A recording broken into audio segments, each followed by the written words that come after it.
Baik, bismillahirrahmanirrahim. Assalamualaikum warahmatullahi wabarakatuh. Pada kesempatan kali ini, saya akan mencoba menjelaskan tentang prosedur pelaksanaan isolasi atau teknik ekstraksi minyak atsiri dari sampel bahan alam. Video ini saya bikin sebagai salah satu materi pendukung tutorial praktikum fitokimia di Akademi Farmasi Imam Bonjol Bukit Tinggi. Baik, sebelumnya kita kenali dulu apa ini minyak atsiri. Secara umum kita sangat familiar sekali dengan senyawa ini. Minyak atsiri merupakan jenis senyawa yang banyak dihasilkan dari bahan alam, terutama tumbuh-tumbuhan, di mana senyawa minyak atsiri ini sebagian besar komponennya termasuk pada komponen senyawa golongan terpenoid yang dapat kita kenali dengan aromanya yang khas atau beraroma harum. Minyak atsiri dikenal juga dengan sebutan minyak menguap karena kemampuan senyawa-senyawanya untuk cenderung menguap dan memberikan aroma khas tanaman tersebut. Di antara jenis-jenis minyak yang dapat kita temukan pada tanaman, ini biasanya terbagi pada dua kelompok besar, di antaranya minyak atsiri dan minyak lemak. Nah, kita harus bisa membedakan secara umum organoleptisnya. Kita akan dapat mengidentifikasi minyak atsiri dengan minyak lemak ini sangat berbeda sekali dari hal komponen utama penyusunnya. Di mana minyak atsiri ini secara umum ini tersusun atas senyawa-senyawa golongan terpenoid, dan minyak lemak ini biasanya tersusun atas komponen-komponen asam-asam lemak. Nah, dua-duanya merupakan jenis lemak yang dapat kita temui pada tumbuh-tumbuhan. Dan kedua-duanya biasanya banyak sekali dimanfaatkan dalam dunia farmasi atau obat-obatan. Di antara contoh-contoh minyak atsiri mungkin kita kenali ada minyak mawar, oleum rose, minyak cengkeh, minyak serai, minyak kayu putih, minyak gandapura, dan lain-lain. Nah, minyak atsiri ini dapat kita kenali dari aromanya yang sangat khas. Kemudian di antara minyak-minyak lemak, kita kenal di antaranya ini seperti minyak kelapa, minyak wijen, minyak kacang, dan lain-lain. Nah, minyak-minyak lemak ini kita kenali dari aromanya biasanya cenderung beraroma seperti lemak atau cepat sekali berbau tengik. Nah, yang menjadi pokok bahasan kita ini adalah minyak atsiri. Nah, seperti yang kita ketahui, minyak atsiri ini dapat kita peroleh dengan beberapa metode. Di antaranya yang paling umum dilaksanakan itulah dengan metode destilasi air atau dengan destilasi uap. Kemudian beberapa metode lain, ini yang sering digunakan, di antaranya adalah enfleurasi, metode dengan pengepresan, atau metode dengan ekstraksi pelarut. Metode ekstraksi pelarut ini sudah pernah kita bahas di pada video sebelumnya mengenai proses ekstraksi senyawa eugenol dari minyak cengkeh. Nah, yang menjadi pokok pembahasan kita sekarang ini adalah bagaimana teknik untuk mendapatkan minyak atsiri dengan metode destilasi air. Adapun yang menjadi subjek sampel kita pada praktikum ini adalah tanaman serai wangi atau kita kenal dengan Cymbopogon nardus. Tanaman serai ini banyak sekali kita temukan, terutama di daerah Sumatera Barat. Ini banyak sekali kita temukan petani-petani serai, dan juga banyak kita temukan kilang-kilang atau tempat-tempat penyulingan serai di beberapa tempat daerah di Sumatera Barat. Serai wangi ini secara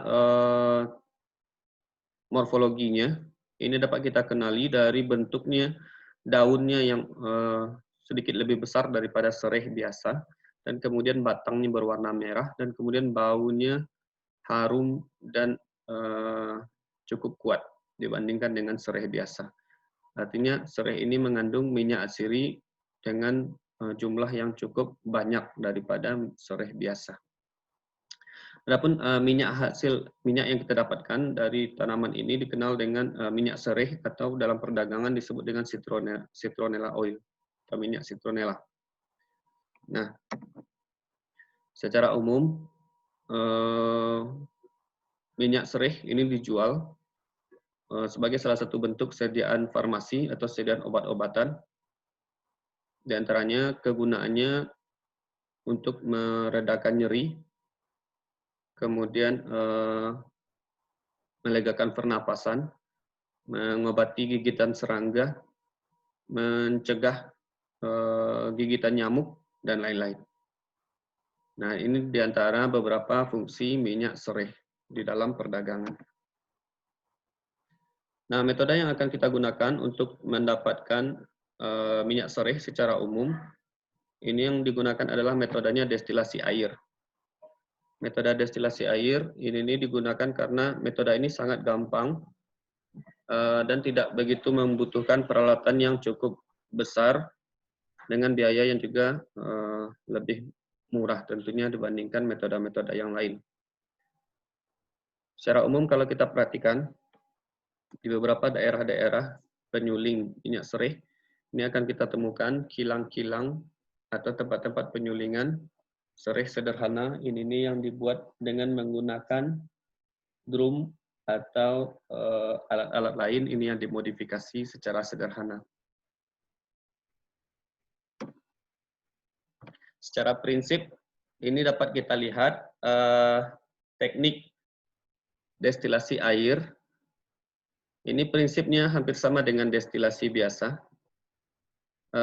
di mana nanti sampel kita letakkan dalam wadah dan kemudian ini dipanaskan dengan penambahan air. Seperti diagram ini dapat kita lihat, di sini ada wadah tempat sampel, kemudian sampel ditambahkan dengan air dan kemudian ini dipanaskan. Airnya dipanaskan sehingga nanti air pada titik didihnya ini air akan menguap. Air akan menguap, kemudian nah uap-uap air ini secara fisikanya ini dia akan mengikat minyak atsiri yang ada pada sampel sehingga minyak atsiri ini akan ikut terbawa bersama dengan uap air. Nah, minyak atsiri yang membawa uap air yang membawa minyak atsiri ini kemudian akan dialirkan melalui pipa ke pendingin atau kondensor. Jadi nanti pada skema dapat kita lihat ini pipa yang menghubungkan antara uap dengan kondensor atau pendingin. Nah, nanti di sini uap ini akan dialirkan kepada pendingin sehingga uap air yang tadinya mengandung minyak atsiri, uap panas yang tadinya mengandung minyak atsiri, ketika bertemu dengan pendingin, maka nanti ini akan terjadi proses pengembunan. Akan terbentuk titik-titik air, yang kemudian akan mengalir ke bak penampung. Nah, ketika air ini ditampung, maka nanti air yang tadinya membawa minyak atsiri, ini secara otomatis akan terpisah. Minyak atsiri yang tadinya terbawa oleh uap air secara otomatis akan terpisah lagi dengan air. Karena pada secara kimianya air dengan minyak ini tidak mempunyai kepolaran yang sama atau cenderung akan berpisah. Nah, hal ini akan terjadi terus-menerus. Proses destilasi ini kita lakukan terus-menerus sampai semua minyak atsiri yang ada pada sampel kita ini habis terbawa oleh uap air dan kemudian akan berpindah kepada bak penampung. Biasanya untuk sekali proses destilasi akan membutuhkan waktu sekitar kurang lebih 2 jam. 2 jam. Nah, setelah selesai proses destilasi, setelah semua kita pastikan semua minyak atsiri ini sudah tersuling sempurna, maka nanti hasil ekstraksi kita atau minyak atsiri yang kita peroleh ini dapat kita pisahkan dengan bantuan alat seperti corong pisah atau alat-alat lain yang sesuai. Nah, begini secara umum adalah prinsip bagaimana teknik untuk mendapatkan minyak atsiri dengan metode destilasi air. Metode destilasi air. Metode destilasi air ini dapat digunakan untuk hampir sebagian besar jenis minyak atsiri. terutama untuk minyak-minyak atsiri ini yang tahan dengan pemanasan atau dipanaskan bersama-sama dengan air. Secara umum destilasi air sampel ini dipanaskan langsung bersamaan dengan air. Ada dua metode biasanya yang cenderung umum dipakai dalam teknik mendapatkan minyak atsiri. Salah satu di antaranya yang lain adalah teknik destilasi uap. Adapun perbedaan mendasar antara destilasi air dengan destilasi uap, ini adalah pada destilasi uap, air dipanaskan terpisah dengan sampel. Jadi dapat kita lihat pada diagram, destilasi uap di sini adalah sampel, kemudian di sini adalah air. Air yang dipanaskan, kemudian uap dialirkan terhadap sampel, sehingga nanti uap ini akan terus mengalir dengan membawa minyak atsiri ke pendingin. Perbedaannya, destilasi uap ini air dipanaskan terpisah dengan sampel, sementara pada destilasi air, air ini dipanaskan bersamaan dengan sampel. Keuntungannya tentunya dengan destilasi uap ini adalah menghindari adanya kerusakan-kerusakan senyawa atau hal-hal akan menurunkan mutu minyak atsiri apabila air dengan sampel ini dipanaskan bersama-sama.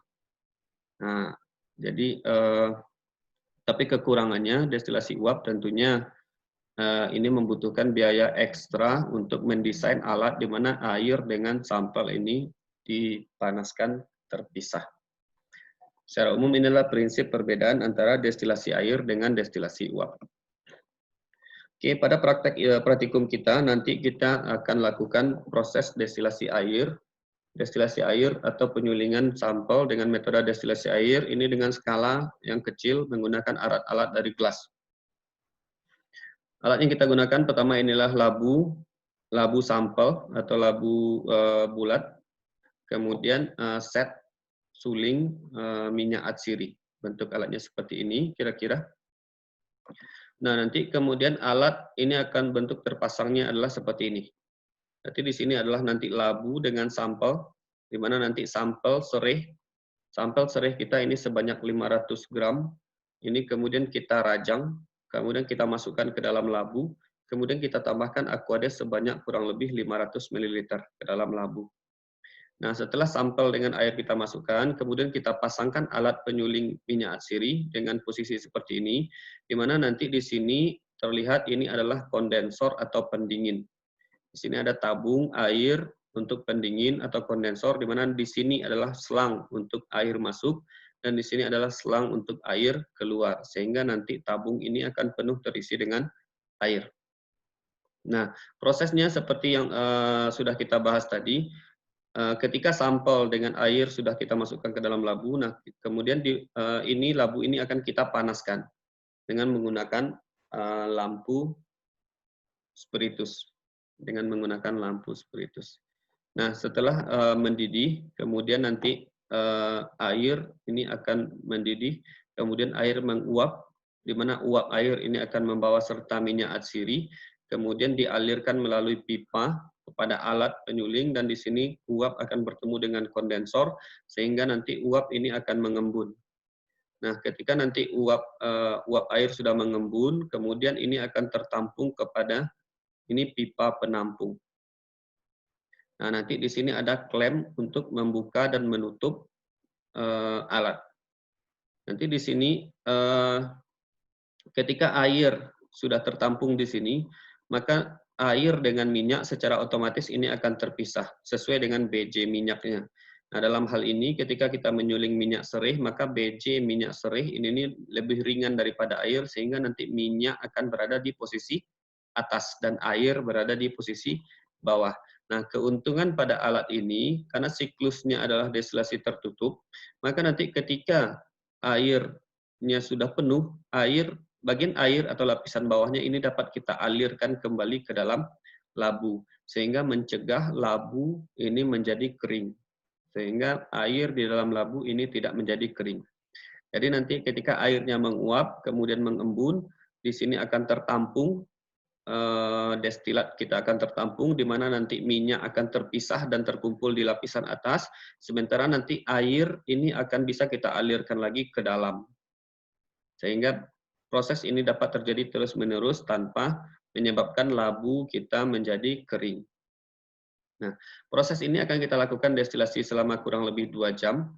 Setelah 2 jam nanti alat pemanasnya akan kita matikan dan kita tunggu alatnya menjadi dingin, sehingga nanti kita akan mendapatkan ini minyak atsiri hasil sulingan kita di dalam alat. Setelah alat kita menjadi dingin, nanti destilatnya dapat kita pisahkan ke dalam wadah atau ke dalam corong pisah untuk memisahkan minyak yang kita dapatkan dengan air destilat kita. Setelah minyak ini kita pisahkan, maka kita dapat mengukur berapa volume minyak yang kita dapatkan dari jumlah sampel, sehingga bisa kita hitung rendemen. Adapun rendemen untuk minyak atsiri ini biasanya dituliskan dalam persen V per B. Nah, biasanya nanti dari 500 gram kita peroleh, misal kita peroleh minyaknya sebanyak 2 ml, maka ini dapat kita hitung rendemennya adalah 2 ml per 500 gram dikali 100%. Nah, kira-kira seperti ini disebut dengan rendemen minyak atsiri. Nah, setelah minyak atsirinya kita peroleh, ini dapat kita lakukan evaluasi organoleptis. Minyak atsiri yang diperoleh kita cocokkan dengan literatur untuk standar minyak atsiri sereh. Ini meliputi warna, aroma, dan reaksi-reaksi penunjuk atau reaksi-reaksi identitas terhadap minyak atsiri. Dan bisa juga kita lakukan evaluasi dengan menggunakan KLT atau dengan menggunakan gas kromatografi untuk melihat komponen-komponen utama senyawa kimia penyusun minyak atsiri. Nah, oke. Jadi secara umum seperti inilah metode ekstraksi minyak atsiri secara sederhana dengan metode destilasi air yang kita lakukan dengan skala laboratorium. Adapun untuk skala lebih besar, tentunya kita akan membutuhkan alat-alat yang lebih besar. Ini beberapa tempat ini tentunya menjual atau bagi mahasiswa nanti yang mungkin berminat untuk mencoba menyuling atau berusaha di bidang minyak atsiri seperti minyak sereh, ini nanti mungkin bisa melakukan modifikasi dengan alat-alat menggunakan besi atau stainless seperti ini. Mungkin seperti ini saja penjelasan saya mengenai teknik ekstraksi minyak atsiri dengan metode destilasi air. Mudah-mudahan dapat dipahami dan mudah-mudahan bermanfaat. Saya akhiri, wabillahi taufik. Assalamualaikum warahmatullahi wabarakatuh.